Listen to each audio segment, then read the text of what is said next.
Greetings everyone. I trust you guys are all doing well. In this video, we're talking about calorie deficit and the 80-20 rule. And these are the two of the 5 things I've used to lose my 40 pounds and keep it off.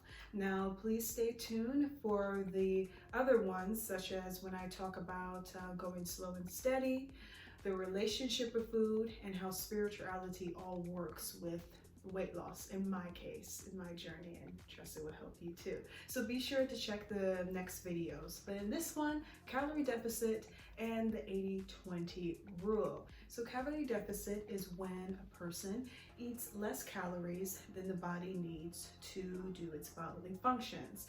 So normally for an adult, and this depends on your weight, your size, how old you are, male, female, but a general rule is around 2,000 calories. 2,000 calories for an adult is averagely what the body needs to do its functions. So in our case, calorie deficit is just eating a little bit less of that. So for me, I ate around 1,500 and sometimes 1,200 calories per day. And by me doing this, being in a deficit, the body is inclined to go after the stored glucose, muscle, and fat. So, you lose weight because the body uses the stored muscle, fat, and glucose as energy. What helped me during this process is I actually went online and looked at FatCalc. FatCalc, which basically is a calorie deficit calculator, and I put my information in. I put my height, my age, and the current weight that I was, and then the goal weight. So I put that all in there, and it actually gave me, different goals. Actually, it was like 1,800 calories. If you eat that much, you would be at the goal weight at this long, which was like 2 years. And I'm like, no, we're not doing 2 years. But it was really nice to see, just really making what just a minimum bit of change over time. It actually can get you to a goal. Even though it does take much longer, it still does get you to the goal, So it was really nice seeing that, but I just stuck to the 1,500 and, like I said, sometimes 1,200 calories. And yes, I forgot to say this. I put, where it said the activity part, I put low activity. I think it's quite good to put low activity, especially in my case, because I wasn't going to the gym and stuff like that. If I put, midway activity or something like that, or higher, then it would have added more calories for me to be able to eat, but I'm not as active. So I wasn't going to the gym. Clearly I was doing housework and stuff like that. I still was active, but not gym active.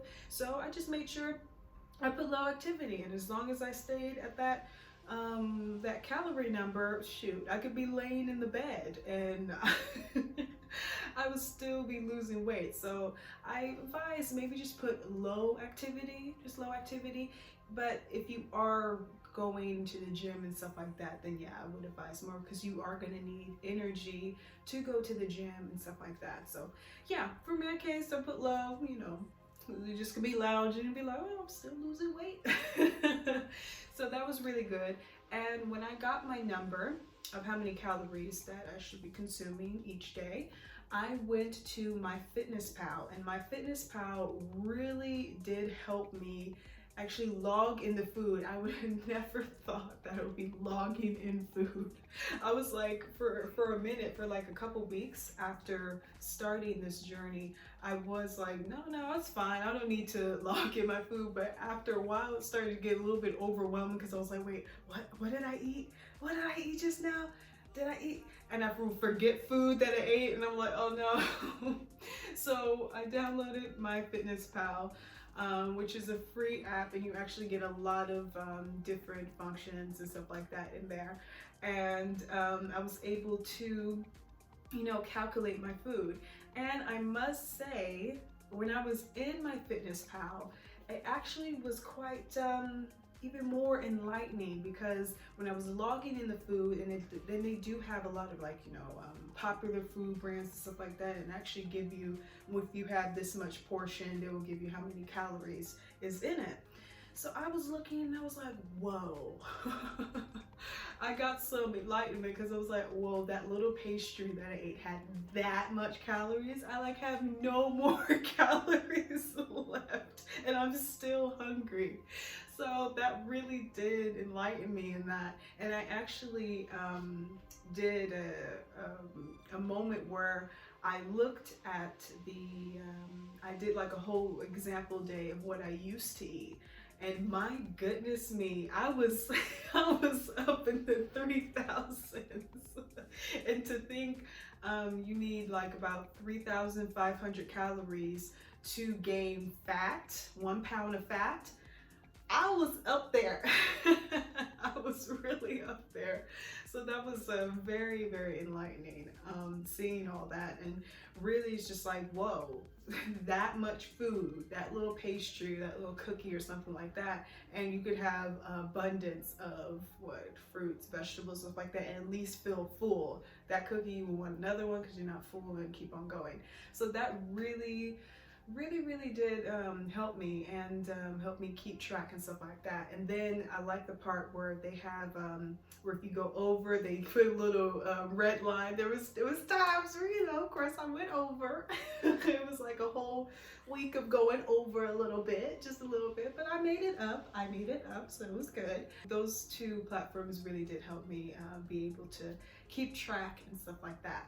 And during this process, it really did shed light on the 80% diet and 20% exercise.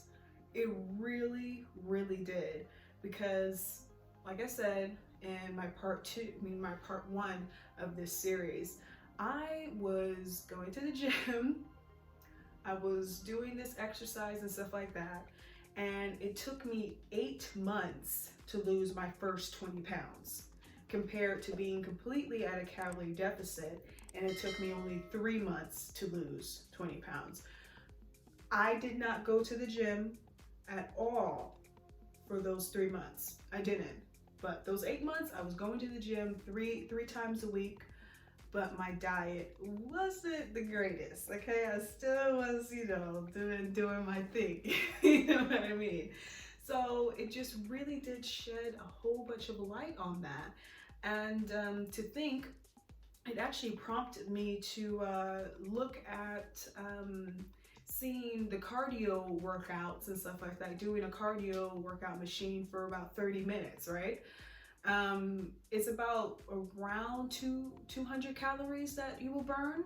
So in my case, beforehand, you know, do those cardio machines, work out. Let's say I was on there for an hour or something like that, right? So on there for an hour, so we say it's 400 calories.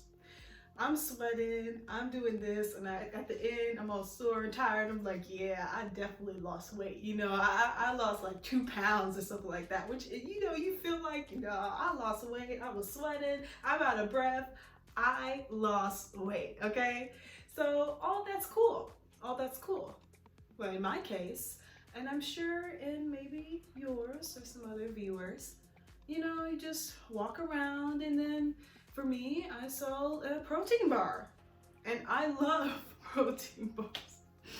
I love protein bars now, but I can't be having so many protein bars. I can't be having so many protein bars. I hope it will change when, you know, I have more muscle, you know, more muscle tissue than fat, you know, because I'm, you know, in the gym trying to do that body composition, turning that, being more, having more muscle than fat. But anyway, going back to that, I say a protein bar, what? Let's just say 500 calories in the protein bar that I just consumed. So all of that hard work for 1 hour, a little small protein bar like this, it's like I didn't do no work at all. You know, this is what I would do. And then I still would be on like, yeah, I had the protein bar. I'm still feeling good. I lost 2 pounds, but in reality, you actually, you regained the 2 pounds. But anyway, that's just whatever. I'm walking, I'm feeling good. Oh, let me treat myself to a nice lunch. Oh, let me treat myself to a nice dinner. No, no. Editing that situation, editing my, mistakes of the past, I finish the gym and I continue eating clean and in a calorie deficit. Then my reward, instead of it being the protein bars, my reward would be like, oh, look at the scale, it's a little bit down. Oh, I got some, nice muscle definition. I can see more muscle than, fat. That is a good reward. So it definitely shed light on that. And now I respect that as well, because really throughout this entire journey, I've learned so much.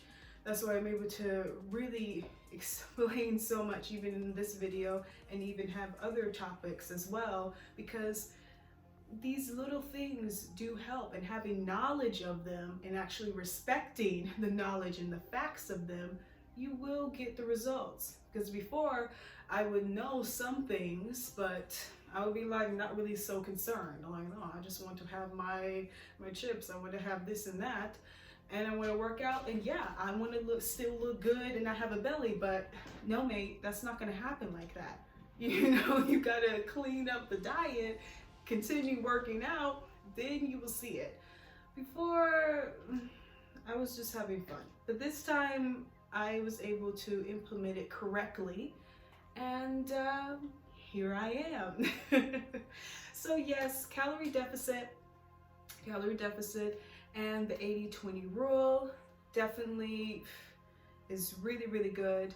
And I will be talking about the relationship of food, which is something that in my case is very, very important. In many people's cases, what is your relationship with food?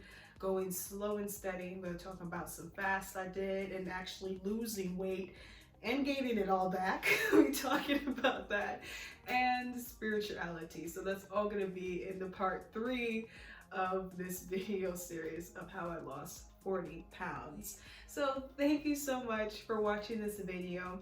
Be sure to like, share, and subscribe. And I suggest you do subscribe, because I do have, weight loss material on here. But there's also some other playlists that you might be interested in. Yemaya and I have this channel, and we travel, cook, we go to interesting and lovely places, and we're all about health, wellness, yoga, and so much more. So I do invite you to subscribe and also look at those other playlists with all the different things that we do, and check them out and stuff. So thank you so much for watching this video. I'll be sure to see you in part 3, and I trust all this information here has helped you on your weight loss journey. Okay, ciao!